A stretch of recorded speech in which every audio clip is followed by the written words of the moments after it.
Hola, hola, ¿cómo están? Dios les bendiga a todos. Qué lindo es estar con ustedes. Me siento pues privilegiado, agradecido con el Señor, junto con mi familia, pues llevar, Señor, la palabra del Señor a su casa. Para mí, en lo personal, es de las mejores profesiones que me ha tocado y me va a tocar realizar sobre esta tierra.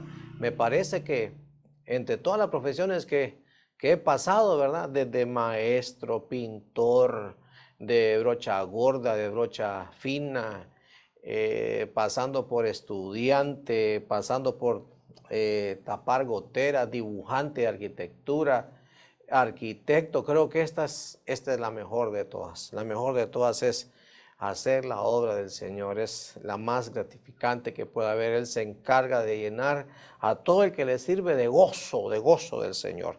Así que este día me gustaría pues orar por los diezmos ofrendas, por todos aquellos hermanos que pues se han acordado del Señor, se han sido obedientes a ese llamado de ser responsables con la casa del Señor. Padre, mi Dios, gracias te damos. Señor, yo te ruego, yo te pido que bendigas a aquel dador alegre que propuso en su corazón darte con liberalidad, Señor, sabiendo que ha sido enseñado, sabiendo que ha sido ministrado, que tiene la revelación, la palabra, Señor, la enseñanza, Señor, es sembrada, clavada por un pastor en su corazón. Por lo tanto, Señor, te ruego, Señor, que bendiga a sus generaciones postreras, que bendigas a sus hijos, sus posesiones, de todo mal. Bendícelo, Señor. Reprende al devorador. Y yo te ruego, Señor, que en la mano de ellos, Señor, que han presentado, están presentando, van a presentar, Señor, durante esta semana diezmos y ofrendas, que sea santificado, que sea purificado en el nombre poderoso de Cristo Jesús. Gracias, Señor, te damos. Amén y amén.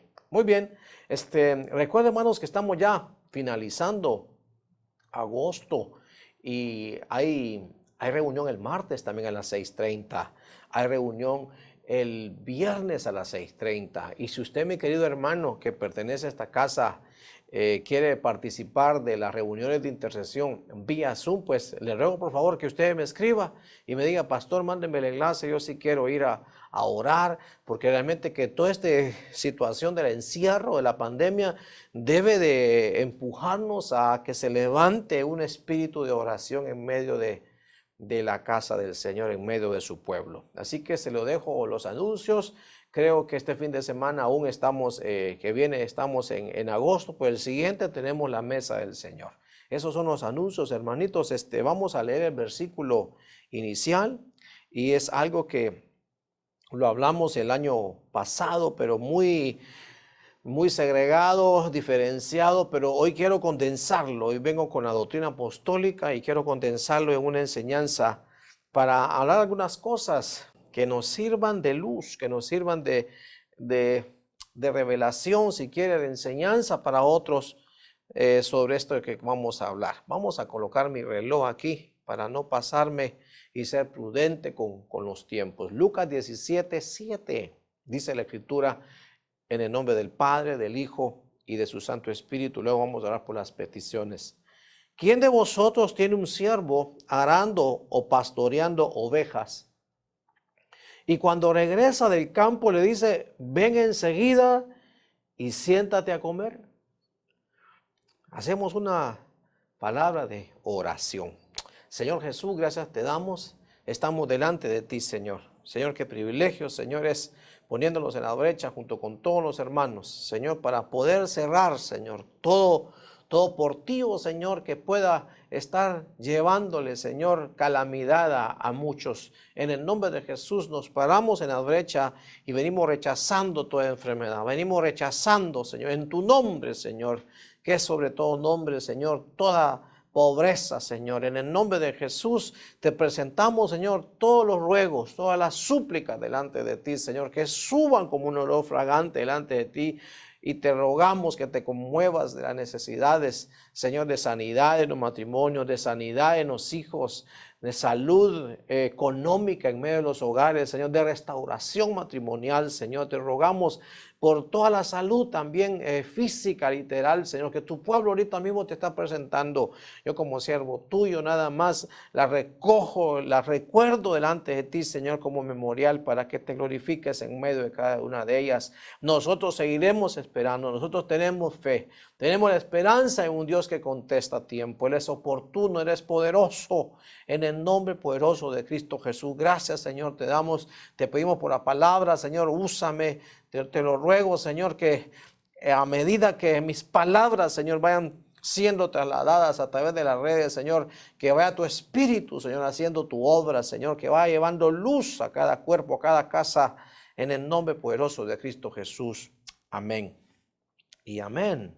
Muy bien, fíjense, hermanos, que ahí aparecen algunas palabras que sí me gustaría resaltarlas, como extraerlas y me van a servir para esta enseñanza. Fíjense, hermanos, que ahí el Señor Jesús está hablando sobre el siervo inútil y sobre el siervo útil. Él está diciendo ahí, ¿quién de vosotros tiene un siervo arando, pastoreando ovejas y cuando regresa del campo allá a las 4 o 5 de la tarde, por decir una hora, le dice el Señor al siervo, ven enseguida y siéntate a comer? No le dice, usted puede seguir leyendo. No le va a decir primero, sírveme, cocíname, lávate, sírveme la comida y después de que el Señor haya comido, te vas a servir tú. Eso es exactamente lo que está diciéndole el Señor a sus discípulos, que el siervo tiene que hacer más de lo que les fue pedido, porque realmente el siervo útil, el siervo eficaz es aquel que hace más de lo que se le pidieron. Si a usted le pidieron una función en el reino de Dios, si solo la llega a terminar esa función, perdóneme, dice la Biblia que somos inútiles, pero si hacemos más, si llevamos la mía extra, si hacemos aún más después de la hora, después del tiempo pactado, nos volvemos útiles. Pero eso no es lo que yo le vengo a hablar. Yo le vengo a hablar que el Señor tiene a siervos arando y pastoreando ovejas. ¿A dónde las tiene? En el campo. Las tiene en el campo. Ahí Él está trabajando. Quiere decir que en el campo, o que es figura de la iglesia, se ara y se pastorea. Son dos cosas, son dos labores. Como lo que hacía Caín y Abel. Uno se hacía cargo de las obras del campo y uno se encargaba de los animalitos. Pues ahí dice, los siervos de Dios, el que sirve en la casa, a uno va a estar colaborando en la labor de la tierra y uno va a estar colaborando en las cosas del pastoreo, con la relación con las ovejas, con la manutención, con el sustento. Eso fue lo que le dijeron al apóstol Pedro: pastorea mis ovejas, apacienta mis ovejas. Pero yo quiero enfatizar, ¿a dónde lo tenían trabajando? En el campo, en el campo. Siervos trabajando, arando, pastoreando en el campo. Siervos trabajando, arando, pastoreando en el campo. Eso quiero cincelárselo porque es la introducción, el campo. Entonces, hermano, si el Señor nos tiene a nosotros trabajando, ¿verdad?, arando en los corazones y pastoreando ovejas, ¿a dónde? En el campo. Yo puedo decir, en base a este versículo, palabra del Señor Jesús, que el campo es la iglesia. El campo es la iglesia. Según este versículo de Lucas 17:7, el campo es figura, es un ejemplo de la iglesia, porque ahí es donde mandan a los siervos a trabajar, a arar, a labrar, ahí a trabajar con los animalitos. Entonces, hermanos, fíjense que la iglesia, ¿qué es la iglesia? La iglesia es el campo donde los siervos van a ir a trabajar con la tierra, que es el corazón, y van a ir a trabajar con los ganados, que son las ovejitas. Mire, hermanos, esta enseñanza, la finalidad es llevar a luz y respuesta, ¿cuál es el papel de la iglesia realmente? Porque ahorita, hermanos, se pueden levantar muchos a decir que la iglesia es la que debería de estar llevando las vacunas, que la iglesia es la que debería estar llevando las provisiones a los pobres, que el pastor debería estar en la junta para recolectar fondos para pavimentar una calle, que para pintar la escuela, que recoger víveres para pertenecer a juntas en el gobierno que evalúen la repartición de esto y un montón de cosas que la iglesia y muchos ahí andan metidos, y yo no estoy protestando, no quiero hablar mal de nadie, pero esa no es la función de la iglesia. Sí se puede, claro, con todo el amor, hermanos, que la iglesia debe hacer obra social. Toda la iglesia debe hacer obra social. Nosotros hacemos obra social.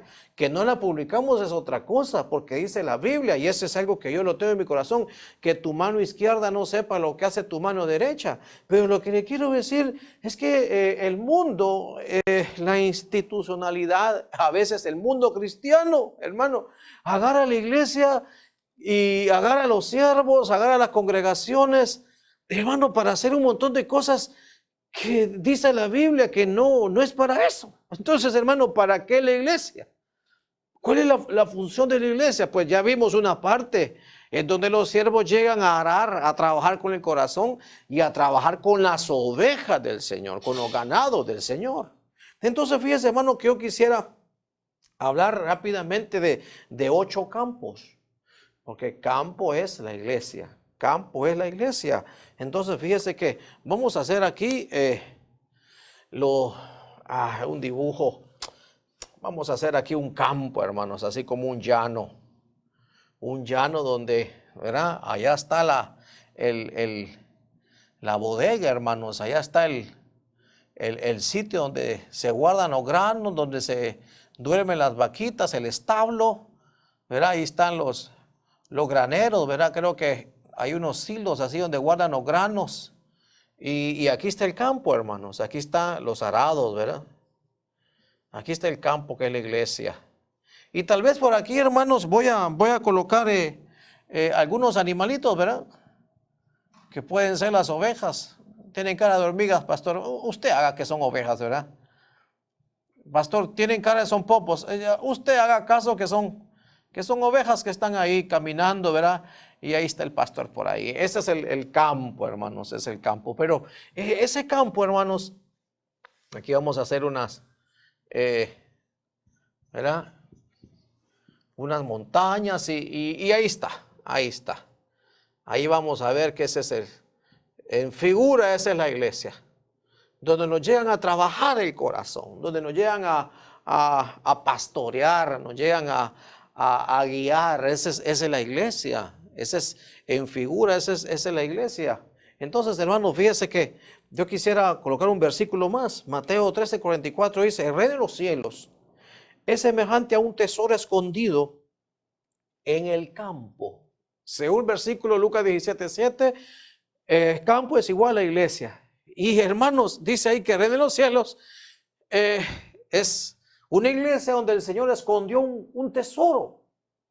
Hay un tesoro escondido en la iglesia, hay un tesoro escondido en el campo, que al encontrarlo un hombre como usted y como yo, a llegar a la iglesia y descubrimos, hermano, que ahí no es un lugar para todo lo que hablamos. Yo no quiero protestar ni caerle mal a nadie, pero sí tengo que sembrar luz en esta bendita ciudad. Para eso fui llamado, para entender para qué andamos haciendo los ministros, qué hacemos los pastores, qué hace la iglesia, cuál es la función, el rol de una iglesia, para que no nos perdamos ahorita, ¿verdad?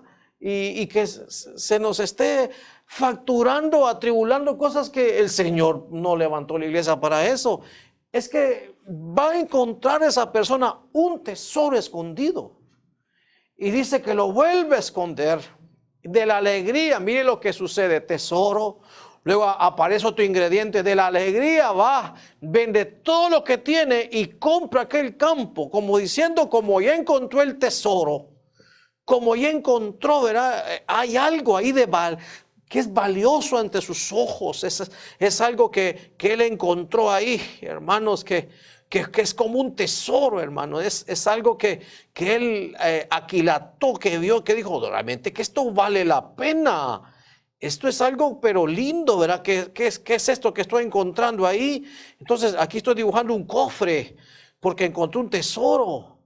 Realmente él andaba buscando otra cosa, ¿verdad? Tal vez andaba buscando la chava, andaba buscando que le arreglaran un problema económico, andaba unos minutos con el pastor ahí, que le arreglaran alguna situación que lo había dejado la chava o ella, ¿verdad? Con algunas situaciones, pero de repente se encuentra que ahí hay un tesoro, hermanos, ahí hay un tesoro. Entonces ahí encuentra el tesoro, las monedas, hermanos, los rubíes. Ahí encuentra algo valioso, hermanos. Ahí encuentra las piedras, las gemas, las perlas.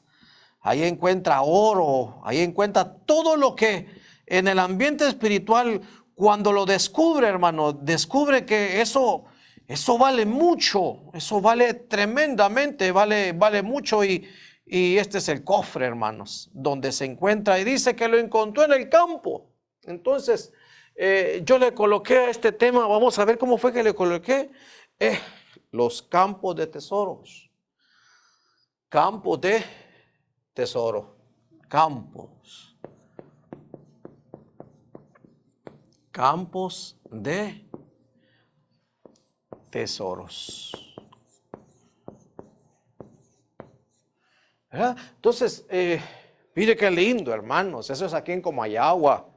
Es una parra, hermanos, es una parra de como legumbres orientales, algo así. ¿Verdad? Yo pasé por ahí y le tomé foto a ese campo y era un campo que estaba labrado, ya estaba cultivado, hermano. Tal vez ahí no están todavía las verduras o legumbres, ¿cómo le llamarán? Pero así es la iglesia. La iglesia es un lugar donde se va a trabajar y a cuidar. Entonces, hermano, vamos a ver algunos campos. Rapidito me meto al tema. Ruth 2. ¿Qué vamos a ver ahí? Vamos a ver 7 campos. 7 campos para entender qué se hace en la iglesia. ¿Qué labor se hace en la iglesia? Para entender cuál es el papel, el rol de la iglesia. Para que no nos confundamos, pueblo cristiano, hermanos. ¿Verdad? Ruth 2. Y Ruth la moabita dijo a Noemí: te ruego que me dejes ir al campo a recoger espigas en pos de aquel a cuyos ojos halle gracia. Y ella le respondió: ve, hija mía. Entonces, hermano, fíjese que esta mujer, sigo leyendo, partió pues y fue y espigó en el campo en pos de los segadores. Aconteció que fue a la parte del campo que pertenecía a Booz, que era de la familia de Elimelech. Entonces, aquí vamos a colocar el primer campo. El campo de Booz. Campo de Booz. Y Booz significa fortaleza. Entonces la iglesia, ¿a qué iba a ese campo esa mujer? A espigar. Y espigar es recoger la palabra, es comer palabra. A eso es lo que tiene que ir a la iglesia. No a ver si la chava es cierto que está danzando y si no tiene otro novio. A la iglesia es, vamos a comer palabra, a espigar, vamos ahí. Y mire, hermano, dice que esto no es que ella llegó por miedo. Ella llegó, dice, a cuyos ojos yo halle gracia. Entonces, hermano, usted va a un lugar donde usted haya gracia en ese lugar. Usted no va porque su mamá le dijo tenés que venir aquí. Usted no va porque el abuelo va ahí. Usted no va porque realmente le han dicho que tiene que ir ahí. Usted tiene que ir a un lugar donde ante los ojos del Señor de ahí, al Señor Jesucristo, usted se encuentre en un ambiente agradable, gracioso, que usted se sienta cómodo. Eso es la gracia. Entonces, hermano, aquí vamos a encontrar gracia. Imagínese, hermano, ir a un lugar donde le cae mal el pastor, ir a un lugar donde le cae mal al pastor, hermano, qué lata. Imagínese ir a un lugar donde los cultos sean muy cortos o muy largos o mucha bulla, mucha alabanza. No, es un lugar donde uno se sienta, mire, ay, aquí como que me siento como en casa, ¿verdad? Aquí me siento cómodo. Eso fue lo que dijo ella. Yo voy a ir a ver muchos campos. ¿Cuánta gente me ha dicho, pastor, he andado por todas las iglesias de Comayagua? ¿Por qué? Porque así era Ruth, ella fue viendo, pero de repente comenzó a espigar en un lugar donde las personas que habían ahí no le hicieron mala cara, entonces ella se sintió bien. Entonces sintió que ante los ojos de ellos, ella encontró gracia, ella comenzó a caer bien, comenzó a hallar favor. Y eso es lo que uno... ¿verdad? Cuando encuentra un lugar para congregarse, es un lugar donde encuentra favor, gracia, pero uno llega ahí a espigar, a comer. Uno llega ahí no a comparar el mensaje, ¿verdad? Este pastor predica diferente a aquel, este hace... No, no vienen acá, tiene que ir a comer, pero en ese campo, ¿verdad? Come para tener fortaleza. Ese es el campo de voz, come para tener fortaleza. Entonces, hermanos, se dio cuenta, hermanos, ella que en ese campo podía quedarse ahí. Entonces dice que fue y espigó en el campo en pos de los segadores. Entonces, allá habían personas trabajando. Allá habían personas trabajando. Entonces, en el campo de Boz, dice aquí Ruth 2:9, le dice Boz ya hablando con ella. Boz es figura del Señor Jesús. Ya cuando ella había comido, ya cuando ella se sintió fortalecida, ya cuando ella se sintió que había hallado gracia ante los ojos de Boz. Y ese es lo más lindo, hermano, cuando uno va a una casa, hermano, y el Señor de esa casa, el Señor Jesucristo, ¿verdad? Está de acuerdo que uno esté ahí y a uno le comienza a cambiar la vida, comienza a sentirse pues agradecido, ministrado, bendecido. Entonces comienza a sentir esa fortaleza, que era lo que no tenía Ruth antes de llegar ahí. Se sentía débil y viene la administración en ese campo. Fíjate en el campo donde ellas ciegan y síguelas. Entonces, hermanos, aquí es importante. Aquí es muy importante porque yo le coloqué aquí, tiene que haber un discipulado. Discipulado. Un discipulado, hermano, es aquella persona que le colocan otra a que la guíe, le colocan otra a que le enseñe, le colocan otra que la disipule, le con otra persona que le enseñe la doctrina, que le enseñe cómo servir. Entonces, no es que a la iglesia yo vengo aquí vengo a dar todo lo que sé. No es así. Usted viene aquí a aprender lo que aquí sabemos para que usted haga las cosas como aquí las hacemos. Es como que yo vaya a la casa de mi suegra y le diga a mi suegra, no me gustan los espaguetis así. No me gustan. No. Yo tengo que ir a comer como se hacen los espaguetis ahí. Entonces, hay un discipulado. Entonces le dice vos, mira, tienes que seguirlas. Eso se llama discipulado. Tienes que aprender lo que ellas han obtenido. Entonces, uno sigue a personas, hermano, en las iglesias donde han obtenido cosas, hermano. Imagínense una iglesia donde, hermano, todo el mundo hecho pedazos y que no haya ninguna retribución. Entonces él dice, no, mira lo que ellas han cosechado, mira lo que ellas recogen. Entonces uno tiene que comenzar a ver ahí y ver que el otro ha sido restaurado, que al otro le hicieron esto, que al otro Dios le favoreció. No, yo aquí me quedo. Pero hay personas donde los van a colocar encima a que uno lo disipulen. Y dice, y cuando tenga sed, ve a las vasijas y bebe el agua que sacan los siervos. Entonces, hermano, mire, como diciendo, ¿verdad? En ese campo, hermano, no hay desigualdad. Hermanos, yo no quiero herir a nadie, hermanos, pero a mí no me gusta, hermanos, que me pongan mesita aparte, que me pongan vaso aparte, que me pongan aquello aparte, menú aparte. Nosotros en la iglesia, hermanos, vamos los viernes y hacemos coinonía los equipos de servicio y ahí comemos todo, hermano. En el mismo plato, si es plástico, si el otro es plástico, si el tajada, tacos, enchiladitas, todos comemos, ¿verdad? Porque realmente que... bebe del agua que sacan los siervos. Entonces, todos tenemos acceso a todo, hermanos. Todos tenemos acceso a todo. Ahí no hay aquellos distanciamientos sociales, hermanos. No, todos como en una sola línea. Y me parece a mí que en el versículo anterior, ¿sabe qué le dice Boaz a Ruth? No vayas a espigar a otro campo. Entonces, hermano, aquí usted lo puede chequear en su casa y le dicen, ¿sabes qué? Aquí te vamos a enseñar la fidelidad. si vas a estar en la iglesia, si usted que me ve en televisión o en las redes, si estás en otro ministerio, quédate ahí. Come lo que tu pastor te esté dando. Coma lo que el Señor le esté dando ahí.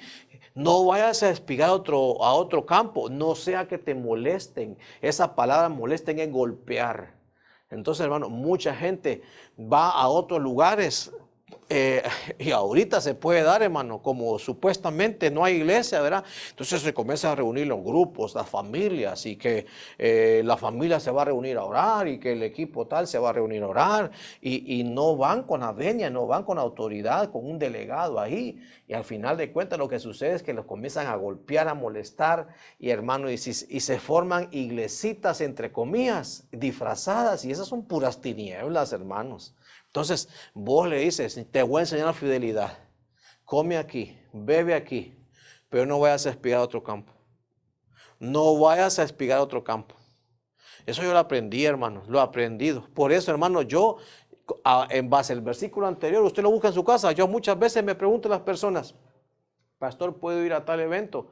A los que yo tengo la confianza, le digo que no, ¿y para qué vas a ir? Si aquí tenemos profecía, aquí tenemos alabanza. Ahora, a los que no tengo mucha confianza, ¿verdad? Si ya están preguntando es porque quieren ir. Entonces, prácticamente, sí, que se vaya. Porque si está preguntando es que su corazón está allá. Anda. Entonces, deben de aprender fidelidad. Entonces, hay discipulado, hay gracia. Entonces, aquí te enseñan, hermano, te enseñan a cómo se hacen las cosas en cada casa. Eso es en el campo de voz. Entonces, hermano, en este campo, para resumir, lo voy a colocar en azul. Todo eso es integración. Todo eso es integración. ¿Por qué, hermanos? En eso se reduce todo eso, integración. ¿Por qué? Porque sea Ruth la moabita y no era del pueblo de Dios. Nosotros no éramos pueblo, pero ahora sí somos pueblo de Dios. Pero tenemos que ir a un campo a que nos enseñen a integrarnos al reino de Dios. A eso, para eso está este campo, en el campo de voz. Entonces avanzo, fíjese pues. 1 Samuel 6:14. Y el carro llegó al campo de Josué, el Betsemita, y se detuvo allí donde había una gran piedra. Mire las figuras, la riqueza en la palabra. Y ellos partieron la madera del carro y ofrecieron las vacas en holocausto al Señor. Allá había un carro. En ese carro iba el arca del pacto, que es figura de la presencia de Dios. Entonces este campo es el campo de Josué, Betsemita. Campo y me parece que es otra de las etapas que tiene que seguir un cristiano, de Josué, Betsemita. Josué es Salvador. Bet es casa del sol, casa de la aurora, es el templo del sol. Entonces aquí te comienzan a iluminar. Entonces, hermano, eso lo tengo que colocar en azul. No, vamos a dejar después. Entonces aquí te comienzan a iluminar. ¿Por qué estoy hablando de iluminar? Iluminar. ¿Por qué? Porque si usted revisa la historia, ahí, hermanos, Israel había perdido el arca del pacto. Ahí Israel había perdido la presencia de Dios. Estuvo por los filisteos no sé cuánto tiempo, pero los filisteos se llenaron de animales y de úlceras y de cánceres y de varias enfermedades, hermano, de tumores, y envían de regreso el arca en un carro. Pero el arca sobre el carro llegó a ese lugar, al pueblo de Bet-Semes, y se detuvo en un campo de Josué. Y ahí había una gran roca. Entonces ahí comenzamos a ver, ¿verdad?, que ahí hay un altar, una gran roca. ¿Quién es la gran roca? Cristo Jesús. ¿Verdad? La gran roca es Cristo Jesús. Eso es lo primero. ¿A dónde se detuvo la presencia de Dios? En la gran roca. Y ahí hicieron un altar. Ahí hicieron un altar. Hermanos, el pueblo del Señor ahí no tenía la presencia de Dios. Y dice que el pueblo del Señor, creo que aquí lo tengo, Sí, ese es el campo de Josué Bet-semita. El pueblo de Bet-semes estaba segando el trigo en el valle y alzaron sus ojos y vieron el arca y se alegraron al verla. Entonces ahí, hermano, hay una riqueza en esas palabras. Hermano, yo este versículo he predicado varias veces. Entonces estaban segando. Segando es comer la palabra. Entonces primero vamos a colocar aquí otra vez la palabra de Dios. Otra vez la palabra de Dios. La palabra de Dios lo llevó a que alzaran, ¿qué? Alzaron sus ojos. Alzaron sus ojos. Entonces aquí podemos ver que levantaron su mirada, alzaron sus ojos. Entonces ahí podemos ver que se abrieron los ojos. Que se abrieron los ojos. O sea, eso es que comenzaron a ver, verá, el plano espiritual.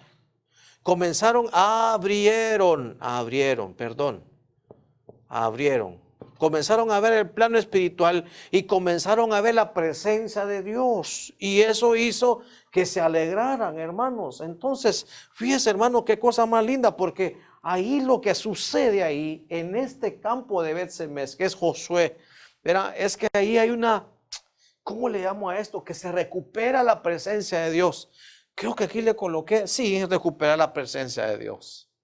Lo vamos a colocar en azul porque me parece que es lo que se condensa todo eso. Entonces aquí se recupera la presencia de Dios. Se recupera su presencia. Se recupera su presencia. Hermanos, y la presencia de Dios, ir a la iglesia es aburridísimo, hermano. Sin tener la presencia de Dios, hermano, estamos a punto de volvernos religiosos. Estamos a punto de lo que éramos antes, hermano, donde la iglesia era aburrido, hermano. Iba de ver la hora y Dios mío, hermano, y qué lento se va el tiempo cuando uno está aburrido y uno le hace así el reloj. Yo creo que se arruinó esto, hermano. ¿Por qué? Porque cuando no está la presencia de Dios, hermano, no hay gozo. No se pueden ver otras cosas porque no hay palabra. Pero si estamos leyendo, si estamos aprendiendo, se nos va a abrir la visión a un plano espiritual y vamos a ver la presencia de Dios y nos vamos a gozar. Entonces aquí se restituye la presencia de Dios, se recupera la presencia de Dios. Algo que no teníamos aquí se recupera. En Bet-semes se recupera la presencia de Dios. En Ebenezer se recupera la presencia de Dios. Eso fue lo que hizo Samuel también. Ahí recuperó la presencia de Dios también. Entonces, hermanos, fíjense que ese es el campo de Josué Bet-semita. Fíjense que Mateo, ¿verdad? 27:7. Y después de celebrar consejo, compraron con ellas el campo del alfarero para sepultura de los forasteros. Tal vez todo lo que está sucediendo ahí, hermanos, todo lo que quiere decir ese versículo, hermanos, es cuando Judas recibe el dinero de la venta. O como vendió al Señor, como lo traicionó, y él fue a regresar el dinero, pero los sacerdotes dijeron, no, ese dinero no lo podemos meter otra vez a las arcas de iglesia porque está manchado de sangre. Entonces fueron y compraron el campo del alfarero. Pero yo no les vengo a hablar de Judas y todo eso, creo que tal vez vamos a hablar de eso el martes, pero ahí hay un campo del alfarero, y este es algo que también es figura de la iglesia. Campo del alfarero. Y ese es para otra cosa que vamos a la iglesia, alfarero. ¿Quién es un alfarero, hermano? El alfarero es aquella persona que agarra el barro, que agarra la tierra, la purifica, la limpia, la humedece y comienza a trabajar ya industrialmente sobre la rueda y comienza a hacer vasos. Escúcheme bien, comienza a hacer vasos, comienza a hacer vasijas. Entonces, hermano, en ese campo del alfarero suceden varias cosas. Fíjese que en ese campo del alfarero hay formación y reformación. Lo tengo que poner en azul porque eso es lo que vamos a la iglesia. A que Dios en sus manos nos tome. Entonces aquí hay formación. Formación. ¿De qué? De vasos. Vasijas. Vasos como usted lo quiera poner. Formación de vasos. Nosotros todos somos vasos. Pero tenemos que ir al campo del alfarero porque muchas veces la forma que tenemos no le gusta al Señor. Entonces ocupamos formación y también podemos ocupar, le voy a colocar un prefijo, reformación. Porque tal vez podemos ser cristianos de hace mucho tiempo, pero al Señor no le gusta la forma que tenemos. No se siente a gusto, no se siente agradable con la forma que tenemos. Entonces a veces vienen las reformas. ¿A dónde? En la iglesia, en el campo del alfarero. Y mire lo que sucede en ese campo del alfarero. Jeremías 18:4, y la vasija de barro que estaba haciendo se echó a perder. Se echó a perder en las manos del alfarero. ¿Quién es el alfarero? El Señor. Es que aquí, mira, aquí es Moisés, es figura del Señor.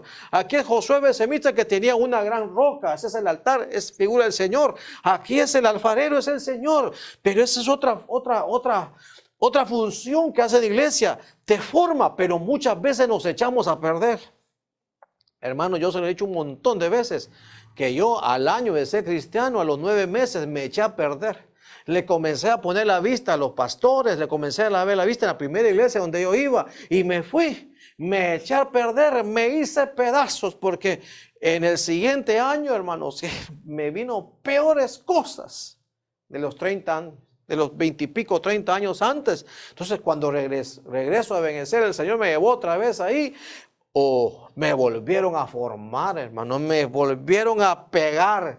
Llegué como tiesto, llegué hecho pedazos otra vez y me volvieron a formar. ¿Por qué? Porque me hice pedazos, me eché a perder. Así que volvió a hacer de ella otra vasija, según le parecía mejor al alfarero. Al alfarero, hermano, es que a veces nosotros queremos decirle al Señor, Señor, es que así soy lindo, es que así yo canto lindo, es que así me gusta a mí. Y nosotros queremos decirle al Señor, es que como yo quiero hacerlo. Y realmente no es así, es al gusto de Él. El diseño tiene que llevar el estilo del Señor. Entonces, tú tienes que tener el estilo del Señor. Tenemos que tener su estilo. No el tuyo, es ti. Y eso es lo que muchas veces el cristiano no entiende. ¿Por qué es que le vienen situaciones, pruebas?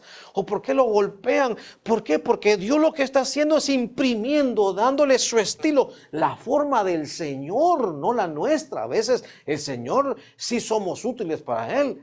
Pero vamos a ser más útil, vamos a maximizar el uso cuando realmente en sus manos, ¿verdad? Llevamos su estilo, llevamos su forma. Todos vamos a llegar a la altura del varón perfecto, ¿verdad? Entonces, vamos a tener que llevar su estilo. Por eso ahí dice, ahí ve, según le pareció mejor al alfarero, no según a nosotros. Entonces, amada iglesia, en el campo, en la iglesia donde usted va, lo están formando al gusto del Señor, no al suyo, no al mío. Hermano, jamás Moisés pensó que iba a ser el hombre más manso de la tierra. Si a la primera le sacaba machete, mató a aquel egipcio. Jamás, hermano, David pensó que iba en su ocaso, ¿verdad?, a dormir con una doncella, ¿verdad?, y que no iba a tener lujuria. Pero vaya a ver los principios de David, hermano, cuántas mujeres tuvo. Jamás pensó eso. ¿Por qué? Porque Dios lo formó al estilo del Señor. Aprended de mí que soy manso y humilde. Esa está la forma, nos están dando la forma. Por eso, hermanos, si te está pasando algo mal ahorita en la pandemia, es sencillo que le digas al Señor, Señor, hazme como tú quieras, pues. Y ya vas a ver que al corto tiempo va a comenzar a cambiar todo. Entonces, eso sucede en el campo del alfarero. Fíjese, hermano, por eso tenemos este tesoro en vaso de barro. Entonces, ahí nos enseñan, hermano, que somos frágiles. Somos frágiles. En vasos de barro somos frágiles. Y lo correcto es que todos, dice, en una casa grande, dice, hay vasos de honra y vasos de deshonra. Nosotros tenemos que llegar a ser frágiles, sí. Humildes, sí, para ser vasos de honra. Pero mire, tenemos este tesoro. ¿Cómo se llama el tema? Campos de tesoro. Ese es el conocimiento, hermano. Aquí el tesoro es la integración. Aquí el tesoro es la presencia. Y aquí el tesoro es lo que vamos a contener. Ese es el tesoro que vamos a encontrar. Un vaso contiene cosas. Ay, hermano, es una cosa preciosa.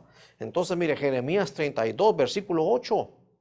vino a mí Anamael, hijo de mi tío, al patio de la guardia conforme a la palabra del Señor y me dijo, te ruego que compres el campo que tengo en Anatot, que esté en la tierra de Benjamín, porque tú tienes el derecho de posesión en un rescate. El rescate es tuyo, cómpralo para ti. Entonces supe que era la palabra del Señor. Entonces allá hay el campo de Anatot. Esto es lindo, hermanos, precioso, el campo de Anatot. Anatot es el plural de Anat, campo de Anatot. Y eso es algo que en la iglesia se tiene que ir a buscar, Anatot. Anatot significa, aquí creo que lo tengo, significa respuesta. Entonces, ahí vamos a recibir respuestas. A la iglesia vamos a recibir respuestas. ¿Por qué se va a recibir respuestas? Porque hemos hecho consultas y preguntas. David consultaba, los reyes consultaban, el Señor iba al huerto a hablar con el Padre, iba a consultar, a hacer preguntas.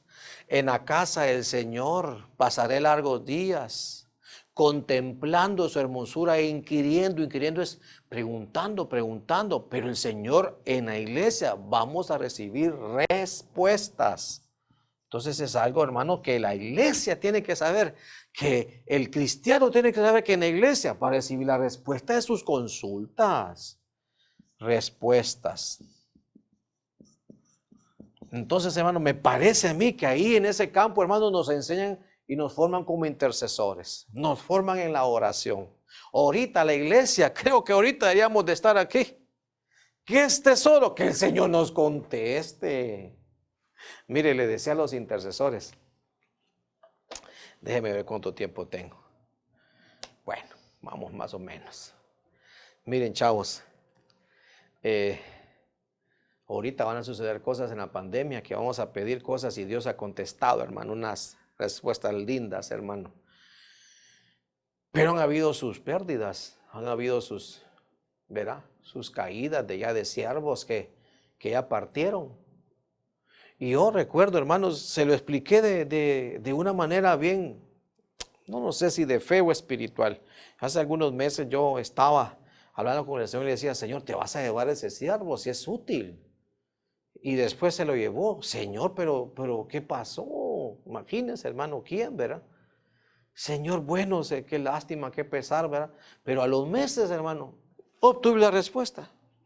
Estaba en un culto, en una adoración, y le digo, me mostró el Señor y me mostró al siervo que estaba haciendo una labor en el cielo y me dice, mira, esto es lo que lo tengo haciendo aquí. Me está colaborando en tal oficio. Entonces, yo entendí que a muchas personas se la llevan porque Dios ya las ocupa allá arriba. Ya la necesitan allá arriba. Entonces, obtuve mi respuesta.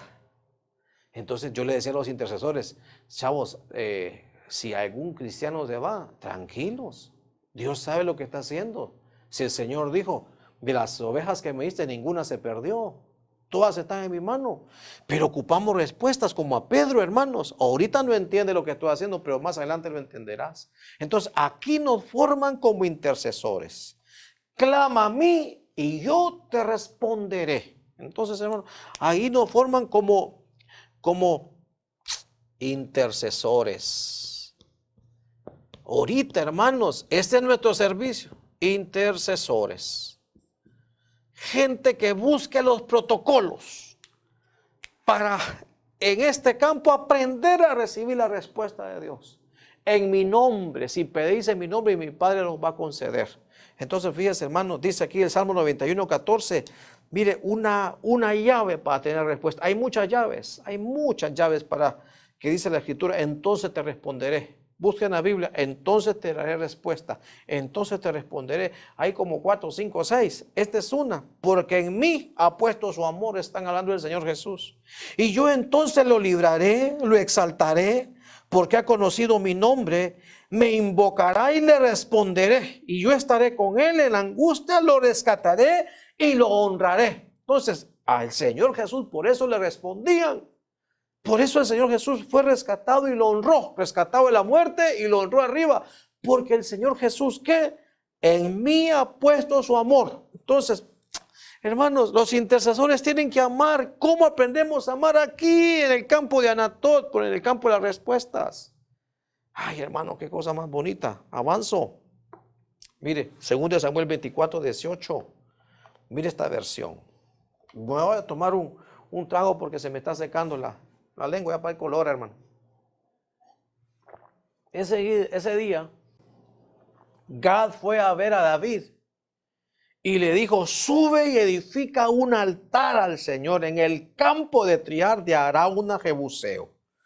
Entonces aquí ya estamos avanzando, hermano. Aquí comenzamos por integración, por recuperar presencia, formación de vasos para contener cosas. Aquí ya tenemos otro tesoro que son respuestas, pero aquí está lindo, hermano. Este es el campo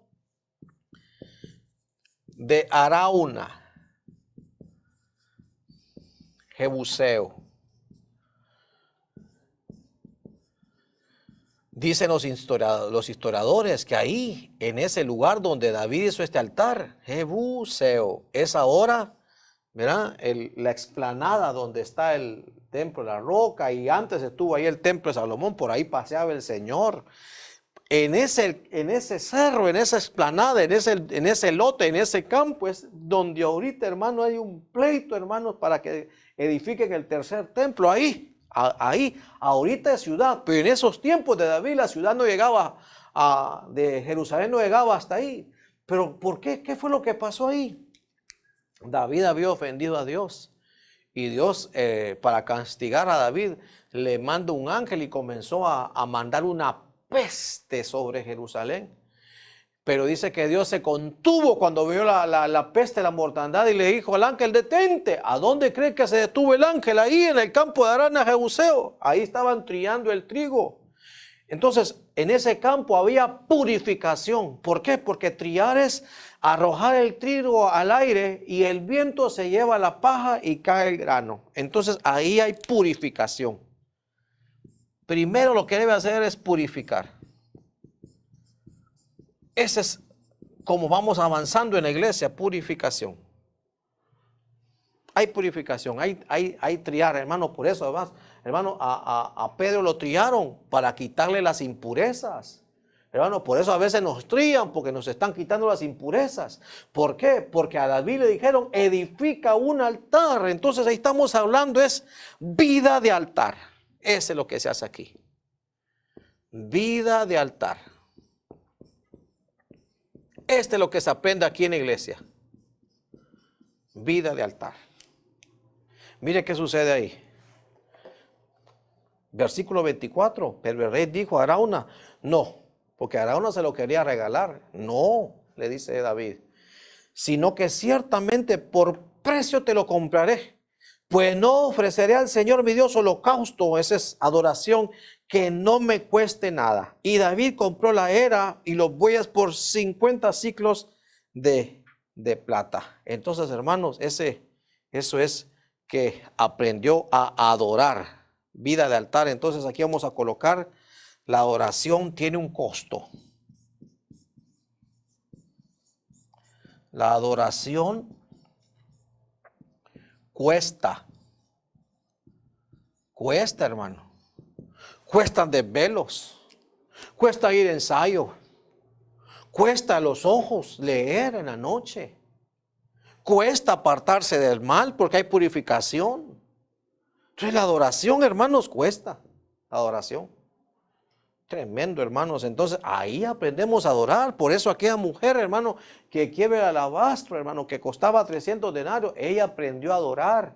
Aprendió que para adorar y ser adoradores de lo que busca el Padre en espíritu y en verdad, son de los que les cuesta. El adorador, hermanos, no solamente entrar a lo que le es fácil, no le costó nada.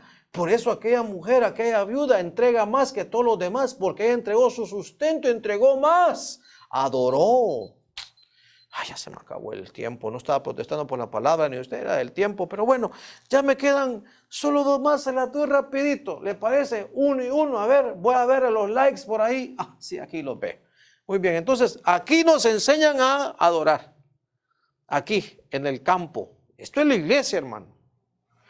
Entonces, miren, pues. Entonces Jehú dijo a un oficial Bidkar, 2 Reyes 9:25, tómalo, creo que ese era Jorán, el hijo de Acab, y tíralo en la porción del campo de Nabot de Jezreel. Pues recuerdo cuando tú y yo íbamos juntos montados detrás de su padre Acab, que el Señor pronunció esa sentencia contra él. Entonces, pero ahí hay un campo de Nabot, campo de Nabot. Hermano, ahí Acab, hermano, recuerde, Acab era el que andaba buscando la viña de Nabot. Parece ser que a los Acab, que fue una clase sacerdotal cortada, le gustaba esa zona de Jezreel, de Nabot. Parece que es bien bonita, pero ahí hay un campo de Nabot. Entonces, hermano, ¿qué nos enseña este campo? Campo de Nabot. Nabot. Tal vez me ayudan con los teclados. Nabot significa fruto. Nabot significa frutos. Frutos. Frutos. Entonces aquí, hermanos, nos enseñan a fructificar. Fructificar. Para eso es la iglesia, hermanitos. Está bueno, hermanos, que hagamos obra social, calidad, hermanos, y dígame si yo ahí fui formado en la obra social, ahí aprendí tantas cosas del Señor y lo hacemos con todo el amor. Pero no nos olvidemos que hay prioridades, no nos olvidemos que tenemos que colaborar con la sociedad. Claro que sí, tenemos que colaborar con los grupos de riesgo, claro que sí. Tenemos que colaborar con las cárceles, claro que sí, con los que están marginados, claro que sí, amén, amén. Pero no nos olvidemos que Dios levantó la iglesia para encontrar tesoros. Y estos son los campos que los siervos tienen que ir a trabajar. ¿Verdad? Hay tanto trabajo adentro de la iglesia que a veces yo no sé cómo es que tantos siervos andan allá afuera, hermano, en comisiones, sin comisiones, sin comisiones, sin comisiones y más comisiones. Y hay tanto que trabajar adentro, hermanos. Mire, hay que enseñar a la gente a fructificar. ¿Cuáles son los frutos? Pantalla. El primer fruto que te van a enseñar ahí es el amor, el gozo, paz, paciencia, benignidad, bondad, fidelidad, mansedumbre, dominio propio. Contra tales cosas no hay ley. Esos son los frutos. Todo esto, hermanos, aquí en el campo de Nabot te van a enseñar a fructificar. Entonces aquí es fruto del Espíritu, fructificar del Espíritu. Entonces no es fructificar en la carne, es fructificar en el Espíritu. Lindo eso, hermanos, de Nabot, es una cosa preciosa, hermanos. Ahí es un lugar donde el Señor va a sembrar ahí y va a hacer que fructifique. Todo lo que aquí se sembró en palabra, aquí va a fructificar. Aquí va a fructificar en Nabot. Fructificar, recuerdo que aquella mujer le dice al Señor, he preparado toda clase de frutos, viejos y nuevos. Venga su amado y coma de su dulce fruto. Quiere decir que los frutos no es amargados, los frutos no es enojados. Los frutos de justicia tienen que hacerse con gozo, con deleite. Ay, hermano, hay varios frutos ahí. Me faltan frutos. Pero bueno, eso es lo que aprendemos. Avanzo en la última. Ay, hermano, este es tremenda, hermanos. Y sus hijos Isaac e Ismael los sepultaron en la cueva de Macpela, en el campo de Efrón, hijo de Zoar hitita, que está frente a Mamre. Entonces, aquí hay el campo de Efrón. Campo de Efrón. Campo de Efrón. Ahí fue donde sepultaron a Sara y sepultaron a Abraham primero. Entonces ahí, hermano, ¿a quiénes sepultan? A los muertos. Entonces ese es un sitio de ir a morir. Ay, hermano, donde morimos. Aquí nos van a enseñar a morir. Aquí nos enseñan a morir. Completamente nos enseñan a morir. Pastor, a morir, a morir. A morir a las pasiones. Ya vamos a ver a qué cosas se mueren. Este es el campo de Efrón. ¿Sabe qué? Ahí Efrón significa gacela joven. Quiere decir de que entre más nos vayamos muriendo a cosas negativas, nos vamos a ir renovando, jóvenes. Entonces aquí hay una renovación. Este es lo que ando buscando, renovación. Y hermanos, sin renovación, hermanos, somos obsoletos, hermanos. Es como ahorita, ¿verdad? Todo es digital. Y usted me trae algo análogo, no, ya es obsoleto, ya se quedó viejo. Pero ¿cómo nos volvemos vigentes? ¿Cómo nos renovamos? Muriéndonos. ¿A qué nos debemos de morir? 2 Corintios 4:16. Por tanto, no desmayamos antes, aunque nuestro hombre exterior se va desgastando, el interior, obstante, se renueva día en día. Entonces, el hombre exterior, el que está viciado, se tiene que ir desgastando, muriendo. Pero el interior se tiene que ir renovando. Entonces, uno comienza a decrecer y uno comienza a crecer. Juan dijo, es necesario que yo mengüe y que él crezca. Eso es lo que debemos hacer aquí, aprender a morir. Es lo que hizo Juan, aprender a morir para que el Señor comience a gobernar, a vivir en mi vida. A través de este templo comienza a manifestarse. Pero nosotros debemos de morir. ¿A qué debemos de morir? Muertos al pecado. Romanos 6:11. Muertos a la ley, muertos a lo terrenal, fornicación, impureza, las pasiones, los malos deseos, la avaricia, que es idolatría. ¿A dónde te van a enseñar todo eso? ¿A dónde te va a conducir el Santo Espíritu de Dios? Porque es por el Espíritu que habréis de morir todas las obras de la carne. ¿A dónde? Aquí, en el campo de Efrón. Entonces aquí morimos. Aquí hay una vida de santidad. Vida de santidad. ¿Se acuerda, hermano, a José? José llegó a la tierra de Canaán. Pastor, y no se murió en Egipto, sí, pero sus huesos, su espíritu, llegó a la tierra de Canaán. ¿Por qué? Porque su carne ya había, ¿qué? Ya había muerto. Entonces, ¿cómo vamos a obtener las bendiciones? Porque nos morimos a estas cosas, mire, ve, al pecado, a la ley, a lo terrenal. Entonces, ¿sabe qué decía Pablo? Cada día muero. Cada día muero. Entonces, hermano, la iglesia, campos de tesoro. Vamos a orar. Vamos a orar. Me parece que es muy importante, hermanos. Decía la iglesia, ¿para qué la formó el Señor? Porque de su costado salió sangre, de su costado salió agua, y mandó a los siervos a trabajar, a labrarla y a pastorear los campos. Pero usted, mi querido hermano, usted va a encontrar tesoros ahí. ¿Qué tesoro va a encontrar, Señor? Que te integres al reino de Dios, que te integres al Israel de Dios. ¿Qué tesoro vas a encontrar aquí? Recuperar su presencia, hermano. Ay, hermano, es tan deliciosa la presencia. Hay plenitud de gozo. Es lo que esta gente encontró. Se iluminaron al estar comiendo. Se iluminaron al encontrarse con la gran roca. La palabra hizo que se les abrieran los ojos y ahí recuperaron la presencia de Dios. Señor, ahí en el campo, en la iglesia, ahí te van a formar como vaso de honra. ¿Para qué? Puedas contener, para que usted pueda contener aquellas misericordias, aquellas perlas.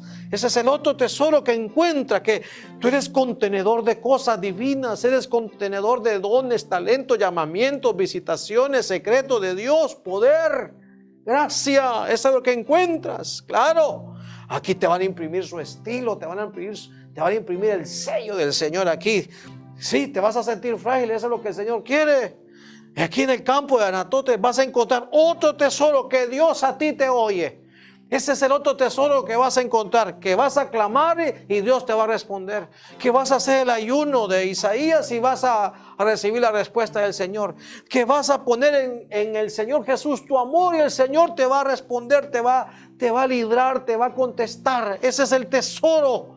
Hermanos, hermano, donde naciste, la procedencia que tienes, no importa, pero hay gracia en tus labios. Aquí vas a aprender que eres un intercesor más. Que Dios a ti te oye tanto como a todo el que camina sobre la tierra. Como no sabía aquella mujer, verá, Agar, que sabía que Dios la había visto, Dios le había contestado. Ella no sabía que podía tener acceso a los oídos de Dios. Tú puedes tener acceso a los oídos de Dios. ¿A dónde te enseñan esto? Aquí en el campo de Anatot. a recibir respuestas, a recibir esas bendiciones cuando te contestan una petición de enfermedad por tus hijos y ahí lo ves y tú puedes decir a los cuatro vientos: Dios me contestó, Dios me respondió, como Ana lo ofreció después, porque recibió la respuesta del Señor. ¿A dónde te enseñan eso? En la iglesia, en los campos del tesoro.